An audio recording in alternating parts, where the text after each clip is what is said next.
Good evening. Thank you for joining us. I'm Jennifer Lezak, Coordinator of Special Projects with the Adult Services Department. And on behalf of everyone at the Chicago Public Library, welcome and happy Polish Constitution Day.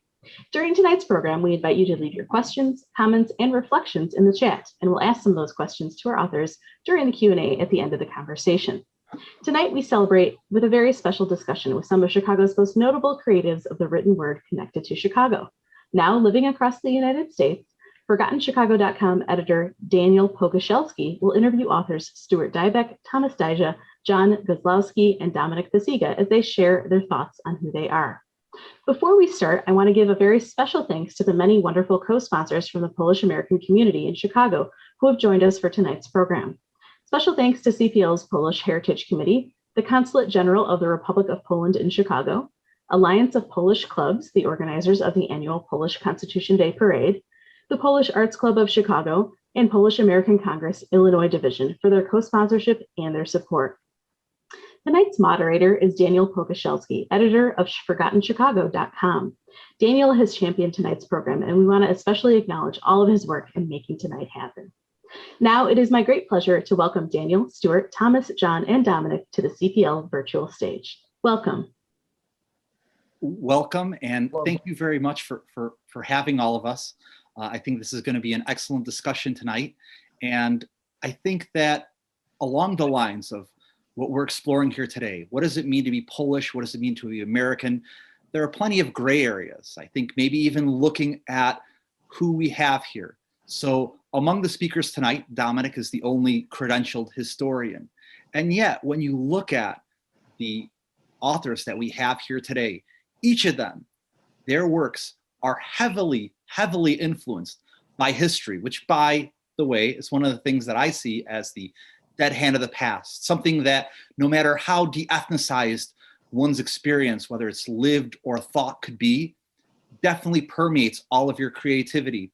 Also, whether you write in poetry or prose, that Slavic poetic soul comes through, whether it's in Dominik or Thomas's tellings of history, or in the lyrical poetry that you'll read and touching works that you'll have from both John Kozlowski and Stuart Dybek. And so I guess along with those blurred lines, it'd be good to establish a little bit about each one of our very accomplished speakers. And in my estimation, each of you have resumes that alone could be a program in and of itself. And so I guess, if you don't mind, I'll begin here with Stuart. By the way, when we selected the panel for tonight's speaking, since there are so many different Polish communities, and that's part of why we have this array of folks, is to show the diversity within Chicago's Polish community.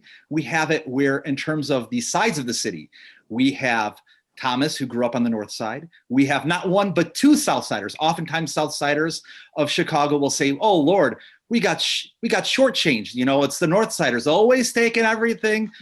And so we have Stuart, who's from Pilsen, as well as Dominik, who is from the back of the Arts. And then you have John Kozlowski, who grew up in Humboldt Park on the west side, and also for a bit lived in Logan Square. So without further ado, I guess I'll begin by first asking, and I'll ask Stuart here. Stuart, tell us about the neighborhood that you grew up in. Well, it was started out by being called Pilsen.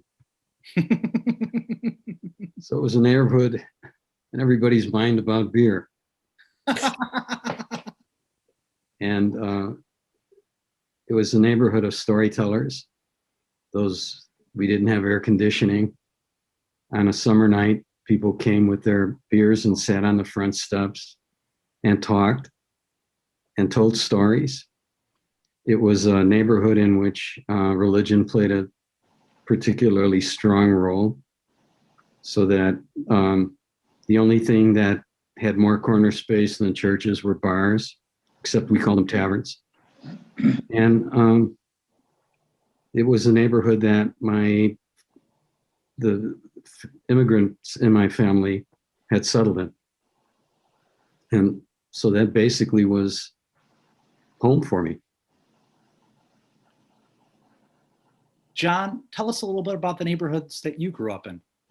I grew up in the area east of Humboldt Park, and we lived all over that section. We lived off of Milwaukee. We lived off of California. We lived in Wicker Park. We just lived all over, especially when we first came to America. We could only afford a very small space, and some of the places we rented, we stayed in for a week or 2 weeks and then moved on to someplace else. So we lived all over that area, that east of Humboldt Park area. And the reason why we came to Humboldt Park, to that area, is because of all of the Poles who lived in that area. When we first came to America as refugees in 1951, we lived in Buffalo, New York, outside of Buffalo, New York, and we were living on a farm there. And my father got a letter from a friend who was living in Chicago, and it said, "Come to Chicago. It's like Poland." He says there are Poles everywhere. In the stores, they speak Polish in the stores. In the movie theaters, they show Polish movies. The churches, all the priests speak Polish. And so that's how we came to the Humboldt Park area, because it was so Polish in that area. And it stayed that way for a long, long time. I'm on a Facebook group that's based on St. Fidelis Parish, a Polish American parish that I lived in, and I see the names of the 400 or 500 people on that Facebook group, and we've all got Polish names, we've all got Polish backgrounds. It really made my parents feel that they were still Polish when they moved into that area. It was the second best thing to going back to Poland. They couldn't go back to Poland, but Humboldt Park was the second best thing.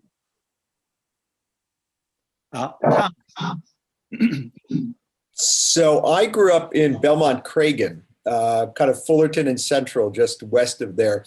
But we didn't really think of it as our neighborhood in a way, because we always operated on the kind of map of parishes over the city, because we were not surprisingly Catholic. So my mother's side of the family actually had started out in Pilsen because they were Slovak and German, so they had landed there. And my Polish grandparents had come and bought the house in the mid-20s or so, which we had only until 5 years ago, I think. So we had it for almost 100 years. But it was right near St. James, which was a much more conservative, much more Polish neighborhood.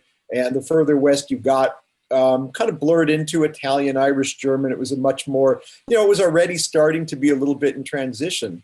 And so, I mean, as we talk further, I think out of the four of us, I'm probably the least, I'm the exile of the bunch. I was the one who, my father did not have a great interest in assimilating, frankly, even above other members of my family, my aunts and uncles, who I think retained more of their Polish culture and heritage than we did. So we moved to another parish eventually, St. John Bosco. We kind of kept moving west in a way. And my father almost, ran from his Polish heritage, which is, we can talk about, but it kind of colors the way I think of the neighborhood, because we didn't participate. He went to Polish school, forbid me and my sister from ever going to Polish school. So even though I learned even recently that he had only spoken Polish until he was something like 10 or 12, so there was a lot going on there.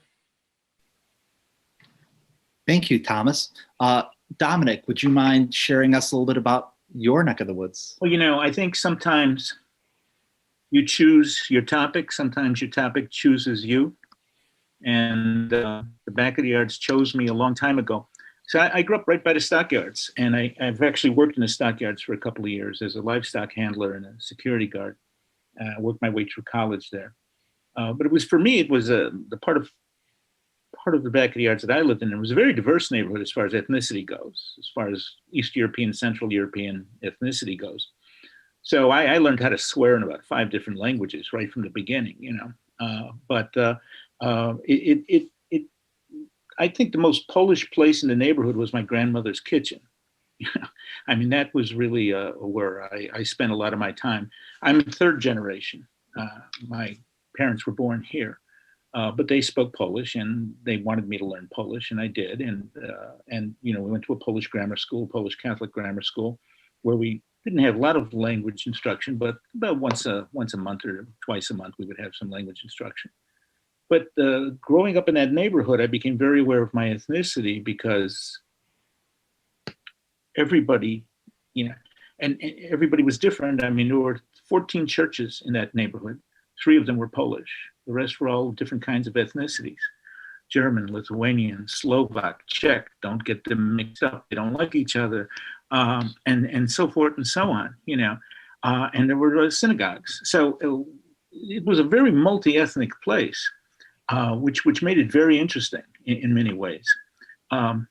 So, and of course, there was always the one uniting factor was the smell from the stockyards, which sort of hung over our house all the time. I went out to the country day. I was an altar boy, and they took me out to the seminary to, try to convince me to be a priest in the 8th grade or something like that. And it was way out in the country someplace. And I said, what's that terrible smell? It turned out to be fresh air. I was getting sick because it made no sense. Now I know Stuart had the smell from the stockyards also, over in Pilsen Little Village, or what used to be called Czech, California. But and I think our experiences were often a lot alike because we both witnessed ethnic change. The Hispanic, especially the Mexican population in both communities, grew very rapidly, and I had a lot of multi-ethnic friends. But in my grammar school, 99.9% of the people were Polish, and everybody knew how to really pronounce my name, which is not Pasiga, but Patsiga. And even the Mexican kids knew me as Patsiga because that's what everybody called me. So it was in some ways an insular place, but in another way sort of, expansive because you met all kinds of different people. Stuart, one of the things that you've mentioned before in some of your own, in some of your previous presentations was the tension in your own life between your life as an ethnic writer and then some of the pressures that were in the neighborhood or in the, you could say, fringes of your life towards assimilation. Did you want to comment on any of that? I never really, labeling myself, but never really occurred to me until much later. I didn't have an agenda. I didn't have a plan or anything of the like. What I had was a kind of an emotional attachment to stuff that later on would become material. Studs Terkel was a good friend, and he used to just get furious when I would refer to things that happen in real life as material. And I don't mean to be offensive in that way, but one of the things that a writer does is a writer translates into art things that are memory and history and so on and so forth. But a lot of accident figures in that. So I guess one of the things I'm doing is keeping kind of at arm's length the notion that I really sat down with an agenda for this stuff. It was more that if I wanted to be funny on the page, which I think is one of the hardest things to do and a great gift if you can manage it once in a while, the humor so frequently began in the family. And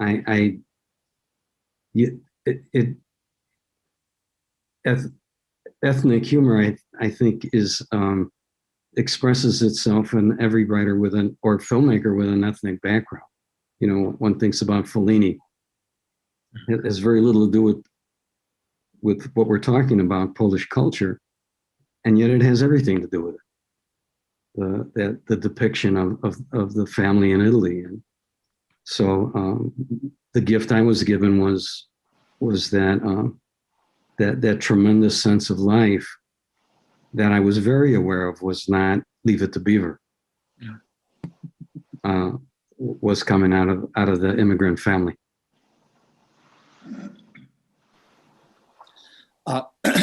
John, you say that your own writing is about giving voice to the neighborhood that you grew up in. How do you see what Stuart was talking about? How do you feel about that? Well, it's interesting because I had no desire to write about my neighborhood. I had no desire to write about my parents. I didn't want to have anything to do with the kinds of lives my parents had. They had both been in concentration camps, slave labor camps in Germany, and listening to their stories always made me want to turn away. And so the last thing I wanted to do was to write about them. I wanted to be a science fiction writer. Growing up in my teens, a lot of the people I knew were either science fiction writers, or there were guys who wanted to be comic book illustrators. And some of my friends, one of my friends went off to, he wrote the second Star Wars book. Another one worked for Marvel Comics, and that's what I wanted to do. I didn't want to have anything to do with my Polish background. And it wasn't until I was in my early 30s, and I was in graduate school. I was studying for a PhD in American literature, and I was just sitting there one day, and I wrote a poem about my parents and about what it was they were probably thinking about that day. And then I wrote another poem and another poem and another poem, and I just kept writing about my parents over the years. And writing about my parents led me also to write about my old neighborhood. And so I'm writing these mystery novels, these Hank and Marvin mystery novels now that are set in Humboldt Park, in the Humboldt Park area. But my parents appear in the novels, and my Polish friends appear in the novels. My Polish American friends appear in the novels, and so I like to say, and it's something Stuart I think was alluding to. A lot of times, we don't pick the things that we write about. The things that we write about pick us, and we become the people that writing wants. We become the writers that writing wants us to become, and that's the way I feel about that, and how I've been led to write about my parents and the Polish neighborhood I grew up in. It's very moving. So, Thomas, I guess my question would be, why did you choose to write about history of all the things? So, in my estimation, one of the things that I believe, no matter how ethnic or attached to Polishness, right, that spectrum that exists, that one of the values that Poles really, really have, and this is very typical for Eastern and Central Europe, is that attachment for history. I like to always give an example. In Poland, right, you have both vodka and cigarettes that are named after Sobieski, the Polish king that defeated the Ottoman Turks in Vienna. You have Chopin vodka. And if you have to talk about historical figures, you can find brands galore. And yet I've never had Washington cigars or Lincoln cigarettes or FDR whiskey. And so I've always seen it that no matter how that ethnic experience manifested itself, so there are some things that just inevitably come out of that lived experience. And so why did you decide to write about history? Well, I think it came from an absence of history. I think it came from not knowing a history of Poland and not knowing a history of where I came from, because my family was so generally kind of turned away from that. I mean, I remember my mother on July 4th one day waking me up by putting on the little record player, Columbia, the Gem of the Ocean, at like 12, just boom, and we were Americans, and so it always struck me, as odd when I would do the math and I'd be doing, George Washington, the Civil War, and thinking, well, nobody in my family's here. Well, okay, nobody's my family's here. It's World War I, we arrive, and that's when we become Americans. But I'm learning history about a country of which none of my people are in, and I'm sort of just accepting as a theory as being my history. And that complication of which we have to say is identity, what we kind of choose to claim as history versus what one might say is our history. And honestly, it's only been in the last few years since my mom has passed and my dad has passed and everyone else kind of in that generation. And the photos and the papers have come to me and I've sort of dug around in it more. And I'm sorry that I was never given that history. I'm sorry that my father never really passed it on in that way.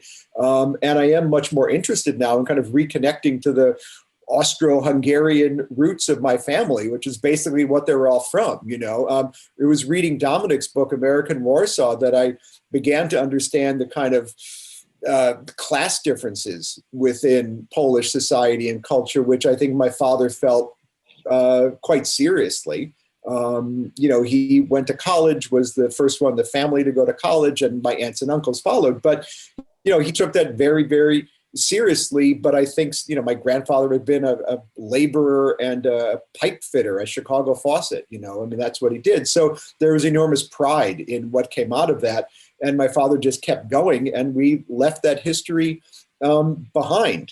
I do remember one bit of history that wasn't even history post my family, was finding in a cupboard downstairs some pamphlets from World War II of the concentration camps that were done by, people who had gotten, escaped or survived. And I must have been 5 or 6. And I have to say, it was way too early for me to see things like that. And that was one of the only things written in Polish that I remember in the house. And it was an odd marker to lay for me. So I was never quite sure where we were in that story, which was horrifying. So it was complex, but I think that absence did make me much more interested in getting down to the roots of history and in really trying to get some clarity on it and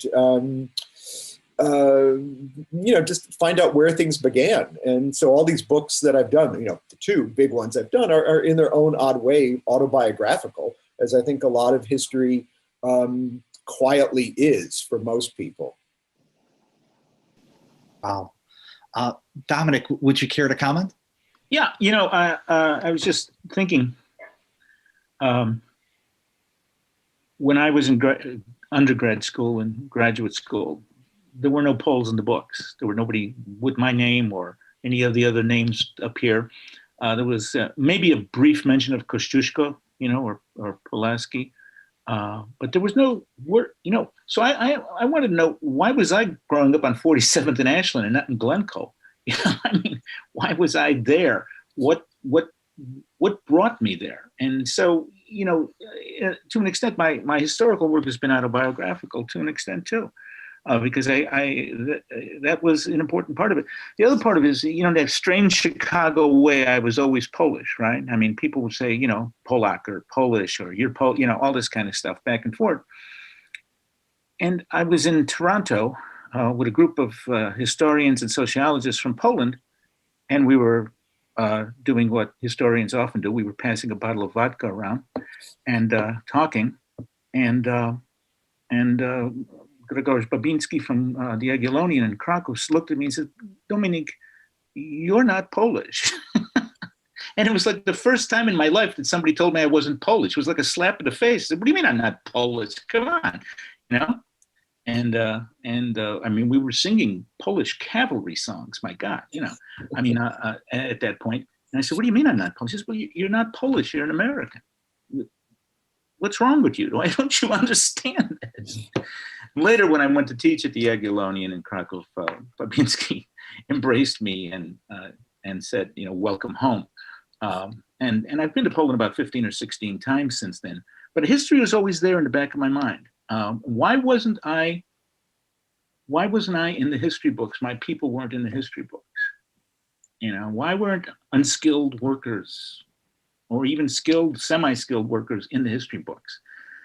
And that made me want to write about them even more. And so I don't only write about Poles, but a lot of this stuff is you're right. I think in many ways, even as a historian, you're supposed to be distant from your subject. Maybe if I was writing about the French Revolution, I could be distant about my subject, but I'm writing about the people I grew up with. Doing research on my Polish Immigrants in Industrial Chicago book, I was reading Polish newspapers where the little old lady down the block had hit the cop in the head with a brick during a strike riot. And she, to me, was always grandma. She was always babka, she was the lady down the street. And yet, when she was younger, she took a brick out of the street, a paving brick, and hit the cop in the head with it and got arrested. And there it was in a newspaper, during the strike of 1921-22. So then I began to realize that we have to give voice to this, some sort of sense of agency, and that's our job. And I think that, all of our jobs, in a way, we're giving ourselves and others who we knew a sense of agency, a sense of being part of the discussion. And I've always felt that was important. And I think it continues to be important. It certainly is. I think I'd be remiss here if I didn't ask our other panelists if they've traveled to Poland. And so I guess I'd start with you, Stuart. Have you been to Poland? And if so, what are your impressions of Poland? Well, I've got a little Czech in my family, actually. And I've spent a lot more time in Prague, but it's a fairly easy train ride to Krakow, so I've taken advantage of it, of course. I guess my impressions were that so many things that seemed mysterious to me as a child became so clear where they'd come from. Where did the food that we ate, where did it come from? Why did we eat the diet we ate? Why did my father dress the way he dressed? Where did the religion that I grew up practicing, the particular slant that it had, where was that coming from? I mean, it was, I love the anecdote that Dominik just told about you're not Polish. I mean, going to Poland actually kind of enforced that. I'm an American Pole. Mm-hmm.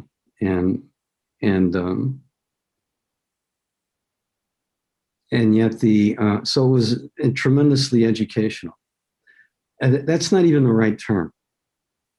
One of the things that you grapple with growing up in an ethnic family is that your sense of everything is cloaked in mystery. And going to Europe kind of affects that. It affects it very strongly.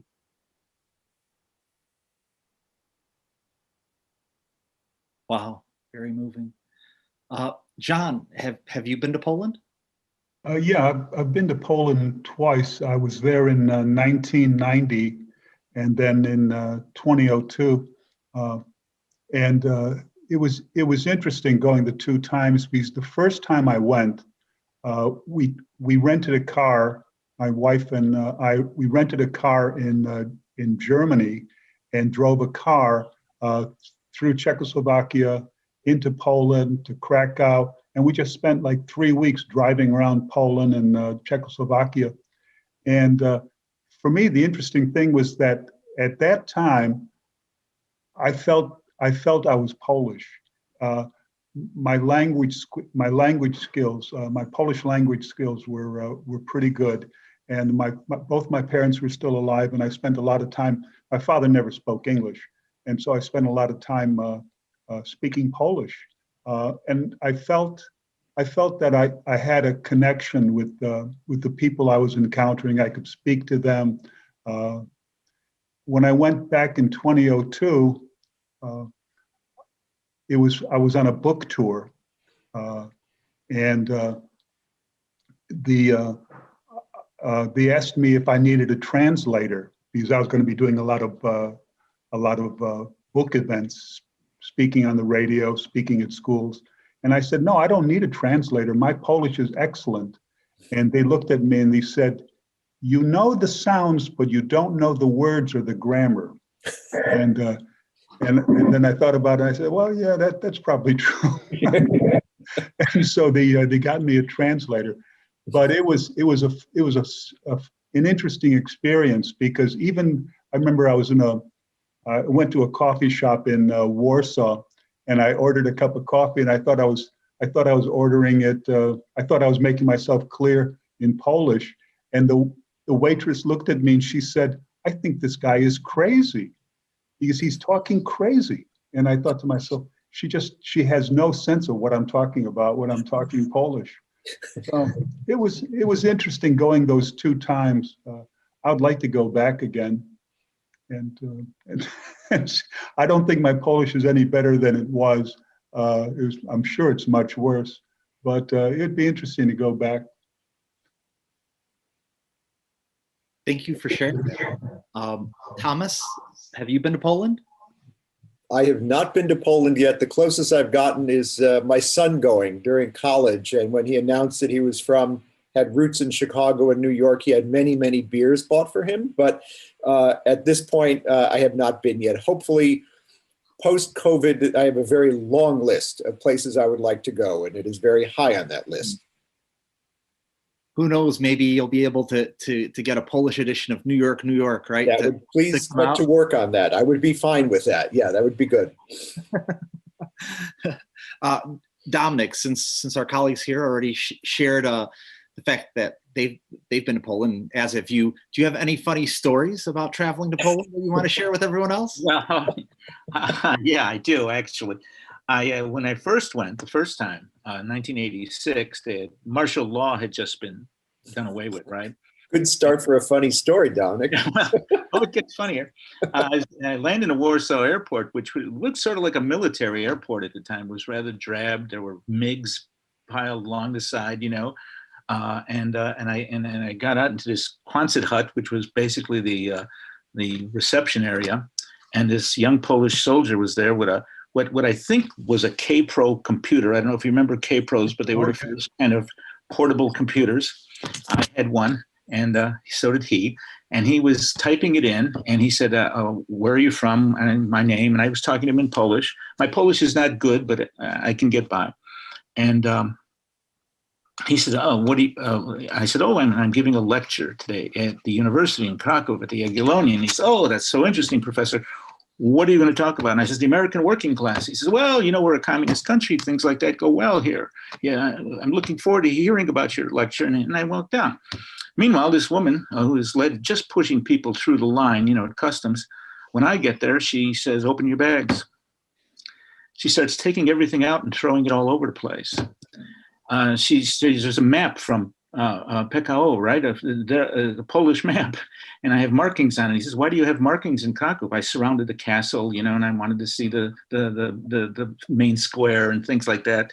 And she says, and she said, "Why do you have all these books? We have books in Poland. We don't need books." I said, "Well, I'm giving them to the university."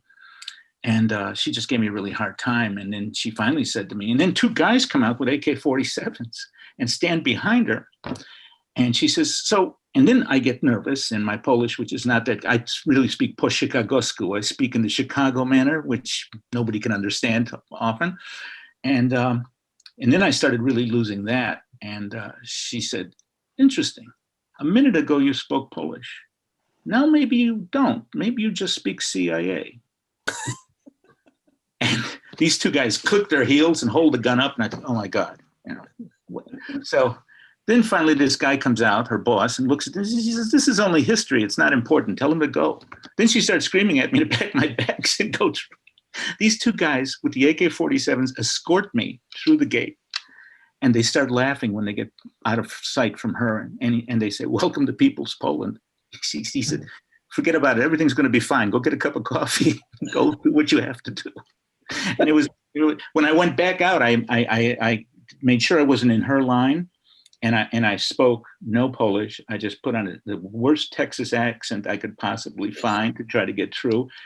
And they just breezed me right through the customs. So now when I go to Poland, it's like landing in New York or Paris or London. It's just You walk right in, you go through, no problem. They're just happy you're there, and bring your money. So it's not a problem at all anymore. But that first time I was really shook up because I knew they weren't going to arrest me, but they turned you around. They would take your money and then they would say, you wait for the next plane back. Well, that was 24 hours. I was going to be sitting on a bench in this Quonset hut for 24 hours, and not doing what I wanted to do. But after that, it was a fantastic trip. Thank you for that, Dominik. And so on a historical note, one of the surprise questions that I have, and I'll start with you, Stuart. One of the most important events that actually unites both the Polish community in Chicago as well as the Polish community in Poland was the election of Pope John Paul II as Pope. And so wanted to ask if you remember when Pope John Paul II, when he was elected, if there was any talk from any of your relatives, or if you remember where you were, and also if you were here in Chicago when he came to visit in 1979. I don't remember where I was in 1979. And I don't have any association, but I certainly have very clear memories about him when we had the Polish Pope.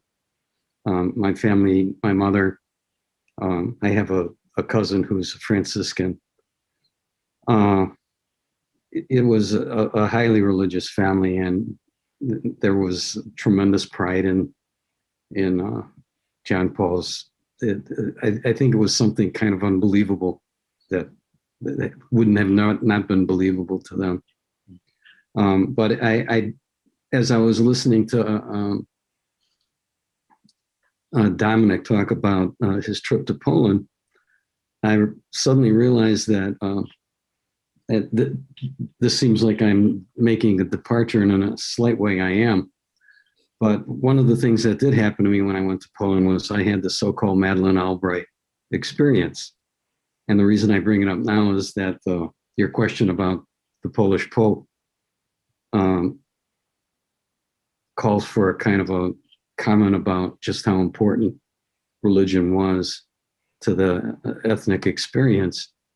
And so when I went to Poland and in front of the Holocaust temple there in Krakow, found out that the head rabbi was named Dominik Dybek, and found out that my father, who came from Jelezna, that it was a Jewish shuttle. It was actually. It's funny that when you asked me that question, that entire thing. On the other hand, I was talking about mystery, and it was yet one more mystery. Mm-hmm.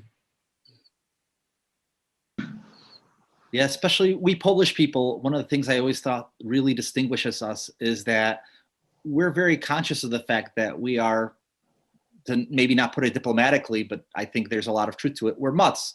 Poles are cognizant, oh yes, I'm a Slavic, Lithuanian, German, Jewish mixture, right? Just the same way as that Polish-Lithuanian Commonwealth, which Dominik writes about in his works, really was. It was a multinational state, as the Constitution, which came out on this date, right? The people that championed it were people that were from a vast array of different ethnic experiences, and so I think that's reflective of that.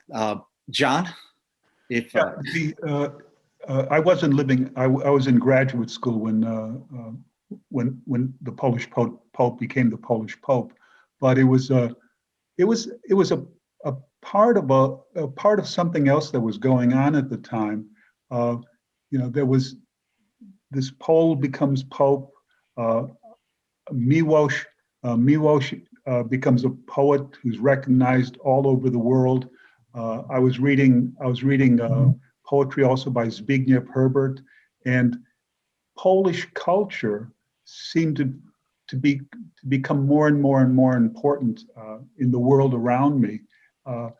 So that I think it was one of what was happening was that I was was in a situation where all of these Poles are suddenly becoming famous, and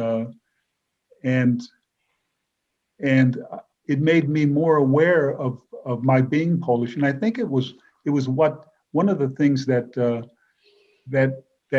moved me toward writing about my parents and examining my Polish background. There was just so much greatness in the Polish culture that I was becoming aware of, and I really think that it was one of the things that moved me in the direction I was moving in, toward writing about my parents and their experience. Excellent. Thomas? Well, I actually was at the Mass in Grant Park, quite up near the front because I was covering it for my high school newspaper. But we were very liberal Catholics. We were also very religious. My aunt was a nun, and we were but we were very liberal. And so we greeted John Paul, not in an ethnic way, but in a religious way. There was a certain amount of disappointment about that. But around that time, actually, I did have a kind of his relationship with solidarity and the role of solidarity was probably a much bigger kind of thrum of identity for me. I remember being in college and that December when the Soviet kind of things were coming to a head or getting very dangerous there. And, I had just signed my civil service or my draft card, which was still a thing then. I remember thinking, God, should I do this? Because it wasn't that far away from the 60s. And, thinking, well, am I going to have to go, to war and be drafted to go defend Poland? And I was like, yeah, it's my homeland. I'm from there, So I think that even more than John Paul was the solidarity, the role that Poland was playing in the world at that point probably mattered more than John Paul did. Wow, that was great. Dominik, if you'd like to take us home, so to speak, with the question. Well, I was way in the back at the Mass that day. You got the front seat. I was way in the back, but it was quite moving. When I first got the news that the Catholic Church had elected a Polish Pope, I called my mother. I said, Mom, we got a Polish Pope. And she said, well, you sure he's not a communist? So it was like, oh my God, relax. But it was quite an experience. And I agree with everything everybody has said. I mean, it raised the level of interest in Polish culture and Polish nationality up a few levels. And, at the same time, you like you said, you had Milosz, right? But you also had Zbigniew Brzezinski, right? He was talking, international politics. Poles seemed to be everywhere all of a sudden, and it was a sense of pride that came out of that. But and by the way, he was not a communist. John Paul II was not a communist, but despite what my mother feared there for a few minutes. But it was a remarkable time, and that Mass was actually quite remarkable as I stood in the back and as I remember it. But after that, there was a real sense, I think, and especially when things started to move in Eastern Europe as quickly as it did, there was a feeling of gratitude and of an understanding that things were really changing, so that excuse me. So that the wheel of history was turning, in a way. Thank you very much. So, Jennifer, I know that there were some questions, I believe, that you were from the audience that you were going to ask our panelists. We have some great questions from the audience. So we're going to try to get through as many as we can. The first one is, how important is knowledge or fluency in the Polish language to Polish identity, do you think? Can you want me to take a crack at that first?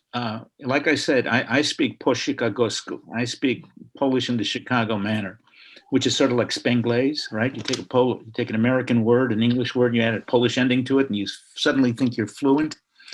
I think it's important to only to an extent. I think people can have a sense of Polskość or Polishness without the language.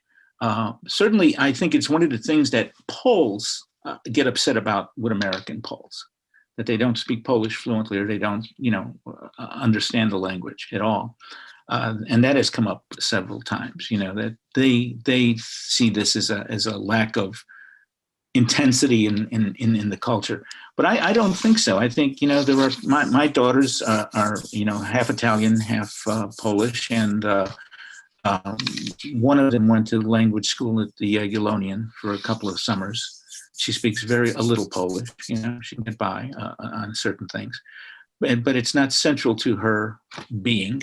And yet they both understand and respect and know Polish history and Polish culture, maybe because I walk around the house talking to myself, but I don't, so I think it is important, but it's not important for an American Pole. Can I say something about that question? My father left Poland in 1940 to be taken to Buchenwald concentration camp. My mother left in 1942. They never went back to Poland until 1989. And one of the things, and they spent like 6 months there visiting family. And one of the things that they felt about their visit was that the Polish language had changed so much that they no longer understood it the way they understood it when they were children before the war. My father said somebody came up to him and my father was speaking to them in Polish, and the person seemed confused by what my father was saying, but despite that, if I told my father that he wasn't truly Polish because the language had evolved away from him, he would have just been outraged that I would have said that he wasn't Polish. The same thing with my mother. The two of them, they always felt that they were fundamentally, completely Polish, despite whatever had happened to the language. That's great. Yeah, just a slightly different take, which is that one of the reasons we're all here on this panel is that we write. And one of the things that happens when you're up in an ethnic neighborhood is that if you just write about that neighborhood, you're writing about the great American themes. And one of them is assimilation. And when you're a Polish American writer and you're writing about assimilation, you're not just writing about how Polish you are, you're writing about how Polish you aren't. You're writing about what you don't have, what you gave up. And so the thing about language is not do I have it or don't I have it. It's from the Polish American point of view. It's about the whole process of assimilation, which Thomas talked about real early in the what we're doing here, so that the context of it as writing has to do thematically with part of what you're writing about. That really leads us into the next question perfectly. So thanks for that, setting me up there, Stuart. Somebody asked, do you think Chicago is more, less, or just as Polish in 2021 as it was in the time that you grew up? I'll start with that one. I mean, it was having family who bought a house in the 20s there. By the time I was growing up in the 60s and 70s, people had aged out, they'd gone to the suburbs, the kind of many families were already moving on. And then during the 70s and the kind of coming of solidarity, there was a whole new wave of Polish immigrants to the neighborhood. And suddenly places that were kind of, normal, Anglo, for lack of a better word, I'm hardly Anglo, but, English speaking suddenly became Polish bars, and there was a kind of interesting repolonization of the neighborhood to a certain degree, but it wasn't entirely comfortable. There was a sense of people coming over who were much more Polish than the Poles in the neighborhood that they were moving to, thinking that they were moving to a Polish neighborhood. And so when I walked into those Polish bars, I was not necessarily greeted happily as, you know, a comrade. It was a little bit of a line there. So, you know, there's a kind of layering of immigration on top of each other that don't always have the same experience. Very true.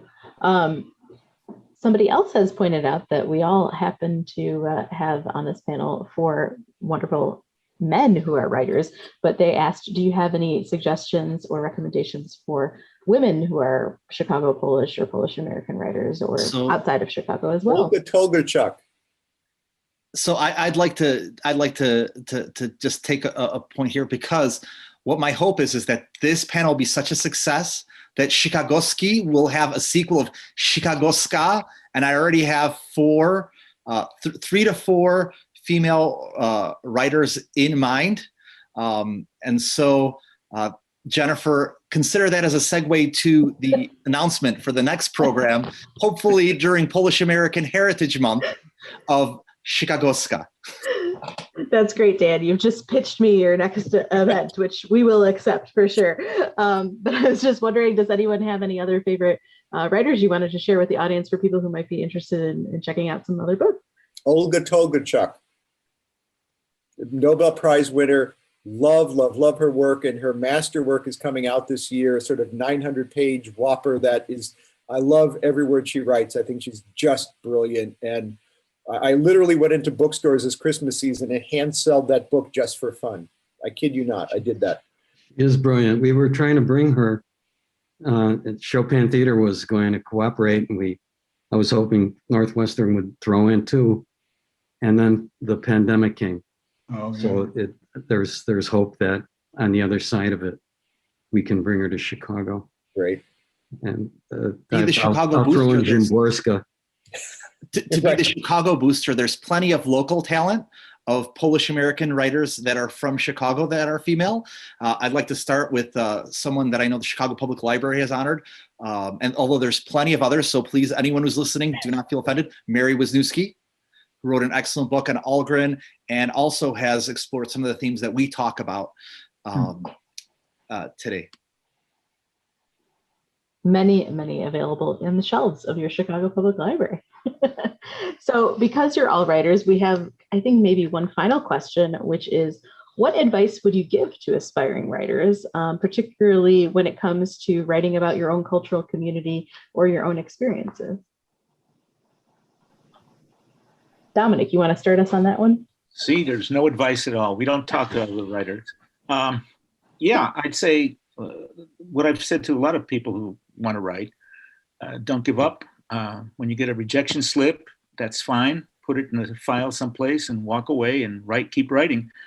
You're going to get a lot of rejection slips. And not only if you're writing about Polish Americans, you're going to get a lot of rejection slips if you're writing about anything, right? Rejection is the one thing that makes a good writer. I was a terrible writer in graduate school, and I learned how to write by writing. And I think that that's the most important thing. Philip Roth said, just sit down and write. And he was right about that.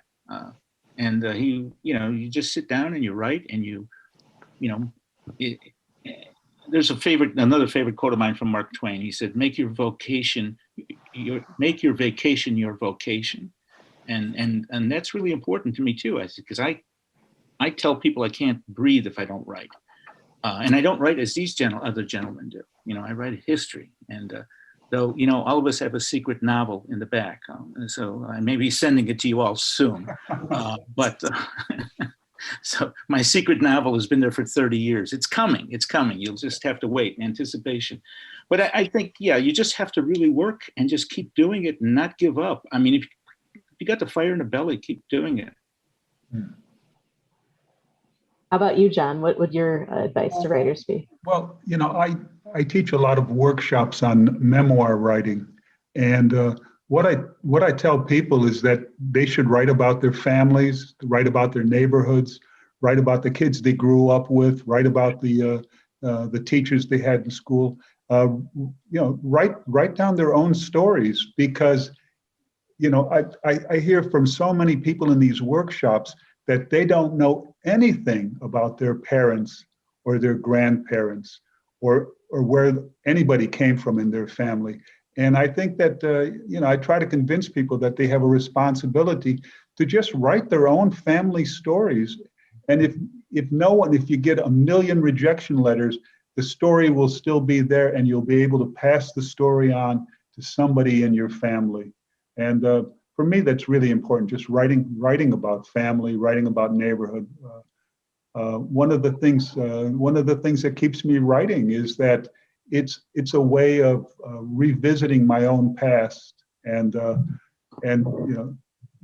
chatting with my parents who are no longer with me, talking to my friends, walking through the old neighborhoods and describing them. It's why I love writing. How about you, Stuart? What advice would you give? Well, I'd start off by saying it's not one size fits all. So my advice might not be a fit for anybody else, but I've taught a long time. And one of the things that I have noticed is that reading is a great art. It's a truly great art. It sets you free. It's your great friend through your entire life. So I'm not attacking reading. Just it couldn't be more important for a writer. But there's a huge difference between lit and terp and making something. So a lot of the generations that we're dealing with now mostly go through university teaching. And when you sit in a lit and terp class, it's all about symbolism and what's the theme and what's the political correctness of the moment and so on and so forth. And as a young writer, it can give you this notion that it's all about ideas and that you should have these great ideas. And that's the great art of reading. The great art of writing is making an image. The great art of writing is, can you write dialogue? The great art of writing is, can you bring language to life on the page? And those are two really different things. Yeah. And so I guess what I'm aiming at here is craft. That learn the craft, which is the most deceptive craft of all the arts. That's great. And how about you, Tom? We'll let you have the last word on this. Stuart stole my answer. So I was going to say reading, but he kind of topped me with that. So, I mean, I would, having been someone who did not go to writing school, who kind of didn't go to any writers' workshops or anything. I mean, for me, reading really was primary. You know, those were my best real writing teachers, was by going direct to the source, because when you read a great writer, they're showing you how to do it and they are showing you the craft. It's a little harder to unwind, but if you put in the effort to pay attention to what you're reading and how it's made, you can get far with that. So, I mean, I don't want to say I was self-taught, but I think a lot of great writers don't need to get badges or cookies. You just have to do it in the way that Dominik said, in that red shoes way. I must breathe, so I write because I want to breathe. That is what it is. You have to do it. And so you don't need to be taught. You need to learn how to do it well. But you find your own teachers, I think. That's great. Yeah, that is. I just want to make one little note, because one of our sponsors is the Alliance of Polish Clubs tonight. And the only reason I'm bringing them by name, and we have a number of them, and we're thankful to each one of the organizations, is that the Alliance of Polish Clubs is, you could say, a umbrella organization for folks that come from all little places of Poland. And one of the one of the things is that there is in Chicago, I believe it's had almost a century, and I'm sure that the president could correct me on this, of Pilsen in Poland. Yes, there is a Pilsen in Poland. And so I know that most likely it's not the Pilsen that your neighborhood was named after, right? Oh, it isn't. but at least to them, right, when they hear Pilsen, like, Pilsen, Czech Republic, no. Pilsen, Poland. Our organization's been around for over 100 years, bringing Polish immigrants from this area. So had to bring that up.